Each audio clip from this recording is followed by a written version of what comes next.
인류 최초의 실수는 과연 어떻게 시작됐을까요? 자, 오늘은 정말 근본적인 이야기죠. 바로 창세기 3장인데요.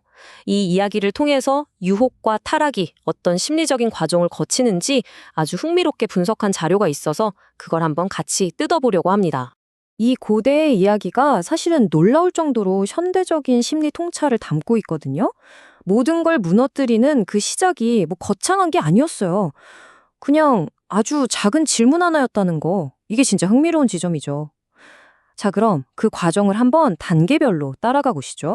네, 첫 번째 단계, 바로 의심의 씨앗입니다. 이 분석에 따르면요, 모든 건 아주 단단했던 진실에 정말 미세한 균열, 실금을 내는 것에부터 시작된다고 해요. 자, 이걸 보세요. 뱀이 와서 야, 그거 거짓말이야. 이렇게 말하지 않아요. 대신 뭐라고 하죠? 하나님이 정말로 그렇게 말씀하셨어? 라고 묻습니다. 이야, 이게 바로 유혹의 천재성이라고 할 수 있죠. 진실을 정면으로 딱 부인하는 게 아니라 그 핵심을 살짝 비틀어서 의심이 들어갈 틈을 만들어내는 거예요. 바로 이게 유혹의 핵심 전략인 거죠. 보세요. 원래 하나님의 말씀은 보호를 위한 명확한 경계선이었잖아요? 그런데 뱀의 질문을 거치면서 이게 뭘로 바뀌죠? 박탈. 그러니까 뭔가를 빼앗기 위한 제한적인 규칙처럼 느껴지게 만드는 겁니다. 진실을 교묘하게 왜곡하고 약화시키는 거죠. 정면으로 꽝 부수는 게 아니라 아주 교묘하게 금이 가게 만드는 그런 방식이에요. 자, 이렇게 의심의 씨앗이 한번 딱 심어지고 나면 그 다음은 어떻게 될까요? 판단의 기준이 바뀌어버려요.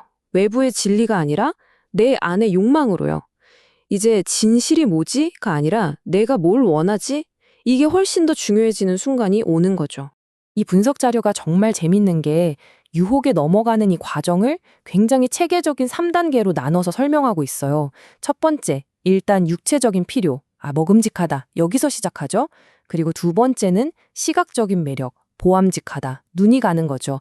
그리고 마지막 세 번째는 지혜롭게 될 것 같다, 일종의 자기개발 욕망으로 스스로를 완전히 정당화시키는 겁니다. 결국 원래 있던 신의 명령은 이런 욕망의 파도에 그냥 서서히 잠겨버리는 거죠. 그러니까 결국 이 불순종이라는 행동은 충동적으로 저지른 실수가 아니었던 거예요. 명확한 진리의 길과 화려해 보이는 욕망의 길, 이 두 갈래 길 앞에서 스스로 후자를 선택한 아주 의도적인 결정의 결과였던 셈이죠. 자, 그들이 그토록 얻고 싶었던 건 지혜 그리고 자유였잖아요? 그런데 그 선택의 결과는 과연 뭐였을까요? 그들이 마주하게 된 건 예상과는 완전히 다른 거였어요. 즉각적인 두려움, 그리고 숨어버리는 행동이었죠. 죄가 가장 먼저 파괴한 것, 그건 바로 관계였습니다. 빛 가운데서 누리던 그 친밀함은 정말 순식간에 사라져버렸고요. 그 빈자리를 채운 건 어둠 속에서 그저 서로를 부둥켜 안는 두려움, 그거 하나뿐이었어요. 그리고 이 관계의 붕괴는 여기서 끝나지 않았습니다. 하나님과의 관계에 생긴 그 균열이 곧바로 인간과 인간 사이의 관계까지 아주 빠르게 오염시키기 시작하거든요. 자, 자기의 잘못을 딱 지적받았을 때 인간의 첫 번째 반응, 그 본능은 과연 뭐였을까요? 안타깝게도 내 잘못입니다 하는 책임감 있는 인정이 아니었어요. 대신 서로에게 손가락질을 하는 비난의 연쇄 반응이 시작된 거죠. 아담의 대답을 한번 들어보세요. 이게 정말 교묘해요. 그냥 여자가 주었어요. 여기서 끝나지 않죠.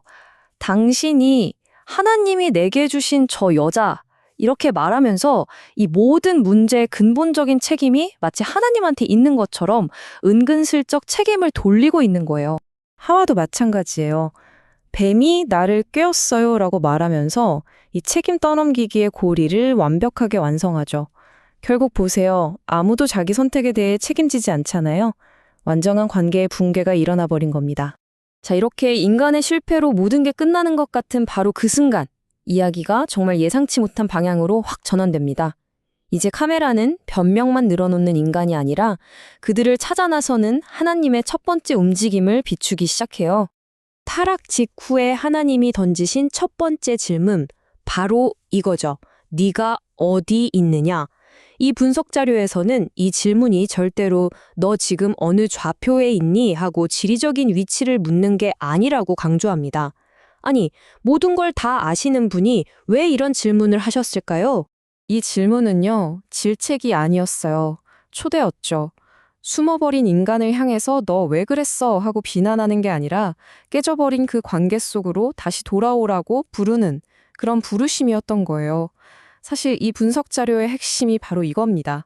실패의 한복판에서 먼저 찾아오시는 하나님의 은혜, 바로 거기서부터 회복이 시작된다는 거죠. 자, 그럼 한번 정리해 볼까요?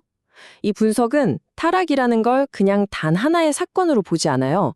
아주 작은 의심에서 시작해서 책임 전가로 이어지는 하나의 과정으로 보여주죠. 그리고 그 어둡고 긴 과정의 끝에서 우리가 발견하는 건 뭐 즉각적인 심판 이런 게 아니었어요. 길 잃은 자를 찾아서 손을 내미시는 하나님의 은혜로운 추적이었던 거죠. 결국 이 이야기는 그냥 옛날 이야기가 아닌 거예요. 타락의 구조가 어떻게 생겼는지 보여주는 청사진인 동시에 은혜가 어떻게 시작되는지에 대한 청사진이기도 한 거죠. 만약 오늘 우리 삶의 어떤 영역에서 네가 어디 있느냐라는 이 질문이 들려온다면 우리는 과연 어디에 서 있을까요? 그리고 뭐라고 대답하시겠어요?